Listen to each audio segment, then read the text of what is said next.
Hello guys, welcome to CYMPLEX design. Yes, nasindine freestyle Blot aka Grenade adzoka kubva ku Matrix. Tesitaizesu kuti girigiri vanga vambotorwa ne Matrix. Yes, vachinonorapwa ikoko, but special thanks kuneve Matrix aya vakabata basa. Saka mukomana ane freestyle indoors achiyedza kuhighlight kuti ane a new song iri kuya manje ye aka Grenade Blot. Aiwa that ngoma iri kunakiza, and that's ngoma iri ndoraita kuti ndingenchira nyimbo ku play right pana pa CYMPLEX designer. Special thanks for subscribing our YouTube channel.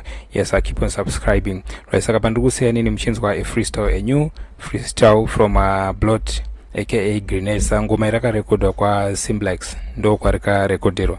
Right, ngatifile freestyle redu, and mazo uyamchizoreta through comment section. Don't forget to support us by subscribing our YouTube channel. Yeah man, see me I say, yeah man, I am a Blot, yeah man, youngest about this, yeah man, alongside Godfather, yeah man, the Ghetto President, Templeman, there man. Yeah man, this one's a brand new tune from CYMPLEX, yeah man, CYMPLEX Records, brand new Blot, and Ndekare, Ndekare, yeah man, I've turned a new leaf, just as I change, so much, read him, play him.